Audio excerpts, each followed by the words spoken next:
En 1974, Joël Pson a croisé le chemin de Margaret Harey alors qu'elle travaillait dans un restaurant.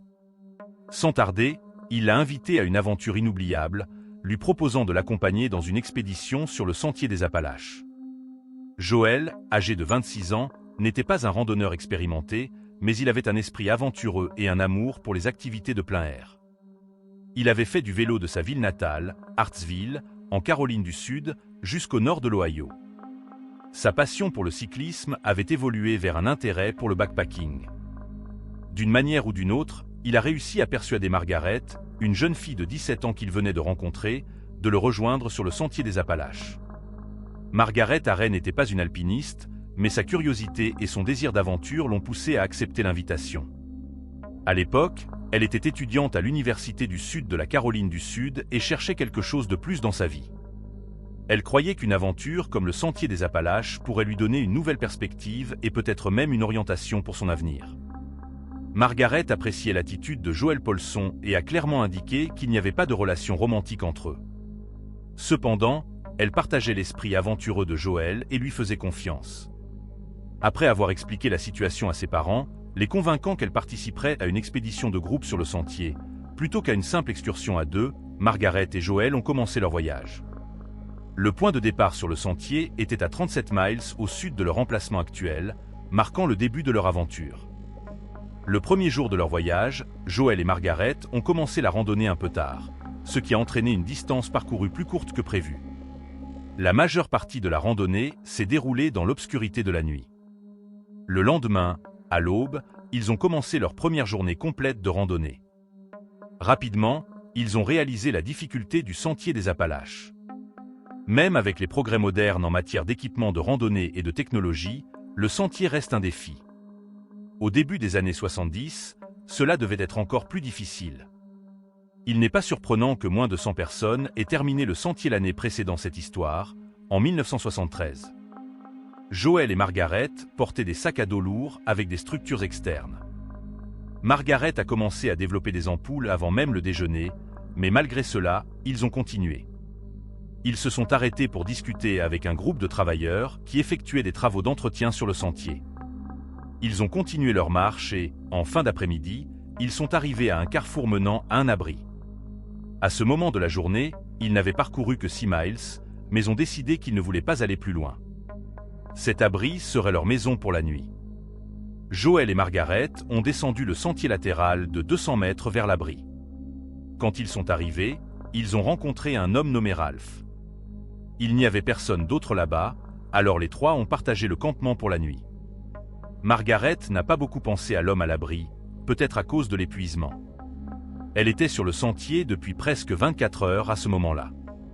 Joël, en revanche, avait un drôle de sentiment à propos de cet homme. Son instinct lui disait que quelque chose n'allait pas.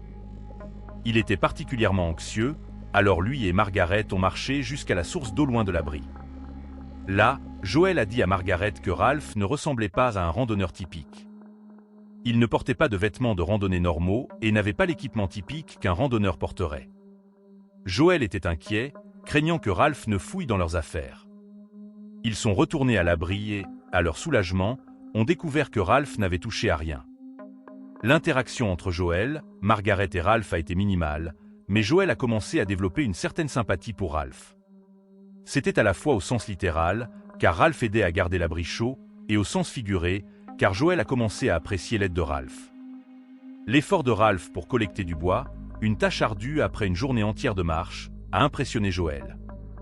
Il a même commenté plus tard à Margaret que Ralph était un bon gars. Cependant, une ombre de doute planait toujours dans l'esprit de Joël. Il a décidé que lui et Margaret devraient partir tôt le lendemain matin. Quand le jour s'est levé, Joël était déjà prêt à partir, avec tout son équipement emballé. Margaret a remarqué l'urgence dans son comportement et a commencé à se préparer rapidement. Pendant ce temps, Joël est allé au ruisseau voisin pour se rafraîchir. Margaret a regardé pendant que Joël jetait de l'eau sur son visage et revenait à l'abri. Entre-temps, Ralph est sorti de l'abri. Margaret était en train de lasser ses bottes quand elle a entendu un bruit fort et a vu Joël tomber par terre. Ralph avait attaqué Joël puis était retourné à l'abri et avait attaché Margaret. Il l'a emmenée loin de l'abri et l'a attachée à un arbre. Il lui a avoué qu'il n'avait pas de plan et que ses actions étaient motivées par un instinct malveillant. Après environ 15 minutes, Ralph est revenu vers Margaret, lui faisant comprendre qu'il ne plaisantait pas et qu'il ne savait vraiment pas quoi faire ensuite. À ce moment-là, Margaret a interrogé Ralph sur l'endroit où se trouvait Joël. Ralph a répondu froidement qu'il s'en était débarrassé. Joël Pson est malheureusement devenu la première victime mortelle de l'histoire du Sentier des Appalaches. Ralph, sans plan clair, a commencé à fouiller les affaires de Joël à la recherche d'argent. Il a ramené Margaret dans la forêt et l'a attachée à un arbre. Il a promis de ne pas la tuer, mais de la laisser attachée avec un peu d'eau et de nourriture. Il prévoyait de laisser une note à l'abri indiquant l'emplacement de Margaret, dans l'espoir que quelqu'un la trouverait. Après l'avoir laissée, Ralph est revenu 10 minutes plus tard. Margaret était sûre qu'il reviendrait pour la tuer, mais au lieu de cela, Ralph a avoué qu'il avait tué Joël pour voler ses affaires, car Joël était un homme trop grand pour être facilement dominé. Il a également exprimé des remords pour avoir laissé Margaret attachée dans la forêt, craignant qu'elle ne meure si personne ne trouvait la note. Dans un acte surprenant de compassion déformée, Ralph a dit à Margaret qu'il ne voulait pas la tuer et qu'il n'avait jamais agressé une femme auparavant. Cela marquerait le premier de plusieurs moments où Ralph a montré de la pitié pour Margaret, un aspect étrangement bizarre de cette histoire. Margaret était le seul témoin du meurtre de Joël et la seule personne qui pourrait identifier Ralph comme le coupable. Cependant, Ralph, seul au milieu de la forêt, ne l'a pas tué. Au lieu de cela, il a donné à Margaret le choix de rester attachée ou de l'accompagner jusqu'à la prochaine autoroute, où il a promis de la libérer. Face à ces options, Margaret a choisi de marcher. Bientôt, elle se retrouva de retour sur le Sentier des Appalaches, marchant vers le nord avec un tueur armé derrière elle. Au début du voyage, Ralph a menacé Margaret, lui disant que si elle révélait la situation à un autre randonneur, il la tuerait ainsi que les autres randonneurs. Cette menace n'a pas aidé à renforcer la confiance de Margaret en sa capacité à atteindre la route en toute sécurité. Cependant, la compassion déformée de Ralph s'est manifestée à nouveau, car il s'est efforcé de s'assurer que Margaret se sentait à l'aise pendant la marche. Margaret a effectivement mentionné que Ralph avait été étonnamment gentil avec elle. Il s'assurait toujours qu'elle était bien nourrie et reposée pendant la descente de la montagne. Elle pouvait se reposer autant qu'elle le voulait. Cependant, le courage de Margaret serait mis à l'épreuve lorsqu'il rencontrerait des travailleurs effectuant des travaux d'entretien sur le sentier. En voyant les travailleurs, Margaret a été paralysée par la peur, car elle a reconnu l'un des hommes du groupe avec qui elle et Joël avaient discuté la veille. Elle craignait que le travailleur ne la reconnaisse aussi et ne se rende compte que quelque chose n'allait pas. Par un coup de chance, le travailleur n'a pas remarqué qu'elle était accompagnée d'un homme différent. Peut-être parce que Ralph portait le sac à dos de Joël ou peut-être parce que le travailleur n'était pas très observateur. Les groupes se sont finalement séparés sans incident. Ralph et Margaret ont reçu quelques informations des travailleurs, qui n'étaient pas très encourageantes. Apparemment, la prochaine route au nord était plus loin qu'ils ne le pensaient, ce qui a inquiété Margaret car elle aurait à passer au moins une nuit, peut-être plus, dans la forêt avec Ralph. Bien que Ralph ait été gentil avec elle jusqu'à présent, elle craignait qu'il ne change après une longue journée de marche. Alors que Ralph et Margaret marchaient, ils passaient le temps à parler de choses triviales comme les livres et la musique. Finalement, Margaret a profité de l'occasion pour en savoir plus sur l'histoire de Ralph. Il lui a dit qu'il venait du Nord et qu'il se sentait plus à l'aise dans la nature sauvage de l'Ouest des États-Unis que dans les montagnes des Appalaches. Il a également révélé qu'il avait passé plusieurs années à entrer et sortir de prison et qu'il était en fuite du FBI. Finalement, Ralph et Margaret se sont arrêtés à l'abri Rocky Knob pour se reposer et consulter leurs cartes. C'est alors qu'ils ont réalisé que l'information qu'ils avaient reçue des travailleurs était erronée. En fait, ils étaient à moins de 3 miles du prochain carrefour routier et pourraient probablement y arriver avant la tombée de la nuit s'ils se dépêchaient. C'était une bonne nouvelle pour Margaret, car cela signifiait qu'elle n'aurait pas à passer la nuit dans la forêt avec le meurtrier de Joël. Cependant, la joie de Margaret a été de courte durée. Ralph a changé d'avis et a décidé qu'il ne permettrait pas à Margaret de partir au carrefour de la route. Au lieu de cela, il prévoyait de la laisser partir après avoir passé la nuit dans un hôtel. Ils ont marché jusqu'à la route à Unicoi Gap, où Ralph a rappelé à Margaret que si elle révélait quoi que ce soit sur sa situation ou sur Joël, il tirerait sur toute personne qui l'entendrait. Ils ont fait de l'autostop jusqu'à la ville de Helen, en Géorgie, en utilisant l'argent et les chèques de voyage que Ralph avait volés à Joël. Ils ont séjourné au motel Chattahoochee sous les noms de M et Madame Joël Pson. Margaret était plus effrayée que jamais, coincée dans une chambre d'hôtel avec un maniaque, sans savoir ce qu'il ferait ensuite. À sa surprise, Ralph a allumé la télévision pour vérifier si la mort de Joël avait déjà été annoncée. Quand il a découvert que ce n'était pas le cas, il s'est senti en sécurité. Ils ont mangé un peu et Margaret a pris une douche. Ralph l'a suivie jusqu'à la salle de bain, mais seulement pour s'assurer qu'elle ne s'échapperait pas par la fenêtre. Il ne l'a pas touchée. Ensuite, ils ont repris leur conversation, aussi étrange que celle qu'ils avaient eue pendant la marche. Ralph a dit à Margaret qu'il avait remarqué à quel point elle était nerveuse au début de la journée et qu'il avait presque voulu lui donner l'arme pour qu'elle sache qu'il ne lui tirerait pas dessus.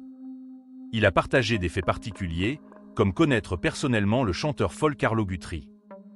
Il lui a même dit qu'il aurait aimé la rencontrer dans d'autres circonstances et que, s'il n'avait pas fait ce qu'il faisait, il aurait vraiment pu l'apprécier. Mais alors la conversation a pris un tournant plus sombre.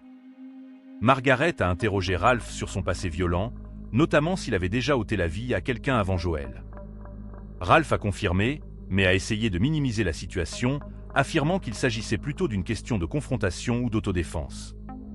Bien que cela n'ait pas nécessairement rassuré Margaret, elle a réussi à se reposer cette nuit-là et s'est réveillée revigorée le lendemain matin. Après avoir rangé leurs affaires et pris leur petit déjeuner, Ralph a réitéré son intention de libérer Margaret. Cependant, il a exprimé son inquiétude à l'idée que Margaret fasse de l'autostop seule pour rentrer chez elle à Columbia, en Caroline du Sud. Dans un acte de préoccupation déformée, Ralph a suggéré qu'ils se rendent à une gare routière et suivent des chemins séparés. Ils ont réussi à faire de l'autostop jusqu'à Cleveland, en Géorgie, et sont finalement arrivés à la gare routière. Pour la première fois depuis l'incident avec Joël, Margaret a senti qu'elle pourrait vraiment rentrer chez elle en toute sécurité. Elle s'est approchée du comptoir et a demandé un billet pour Columbia, mais on lui a dit qu'il n'y avait pas de route directe disponible. Margaret a été forcée de retourner avec Ralph et ils ont pris un autre lift jusqu'à une autre station de bus. Après une courte attente, ils ont réussi à acheter leur billet, Margaret pour Columbia et Ralph pour Atlanta. Avec un peu de temps avant le départ, Ralph a eu une dernière chance de balancer entre la compassion et les menaces. Il a dit à Margaret qu'il savait qu'elle allait signaler l'incident à la police, mais qu'il la laisserait partir quand même. Cependant, il a également averti que si la police l'attendait à Atlanta, beaucoup de personnes innocentes seraient blessées. Après cet avertissement, Ralph est monté dans son bus et est parti. Margaret était enfin libre de la captivité de Ralph et d'une manière ou d'une autre, elle est sortie physiquement indemne. Cependant, elle était profondément effrayée et a pris au sérieux l'avertissement de Ralph de ne pas appeler immédiatement la police. Elle a pris le bus pour Columbia et est arrivée plus tard dans la nuit. Sa première action à son arrivée a été d'essayer de contacter son frère, mais sans succès. Elle a ensuite essayé d'appeler une amie, mais n'a pas non plus obtenu de réponse. Après des tentatives infructueuses de contacter ses parents, Margaret a finalement décidé d'appeler les autorités. Elle a signalé qu'elle avait été témoin d'un meurtre en Géorgie et qu'elle devait partager cette information. À partir de là, une enquête a été lancée et, le 11 mai 1974, les restes de Joël Paulson ont été découverts près d'un abri de fortune. Quelques jours plus tard, une femme à Atlanta a contacté la police, affirmant avoir reconnu un homme qui ressemblait à la description du notoire tueur de la piste des Appalaches qu'elle avait lu dans le journal. Ralph Howard Fox, 31 ans, a été arrêté sous la menace d'une arme le 16 mai 1974. Comme il avait avoué à Margaret, Ralph avait un casier judiciaire, y compris l'enlèvement, le vol de voiture et le cambriolage. Ralph a été condamné pour meurtre et condamné à la prison à perpétuité. Cependant, d'une manière ou d'une autre, il a réussi à être libéré sur parole à la mi-1991. Comme on pouvait s'y attendre, Ralph a tué à nouveau, cette fois une femme au Michigan. À la fin de 1992, il a été de nouveau arrêté et, heureusement, est resté derrière les barreaux jusqu'à sa mort en 2003. Pendant ce temps, Margaret Harey a continué, a obtenu un doctorat et a construit une carrière réussie dans l'agence gouvernementale américaine.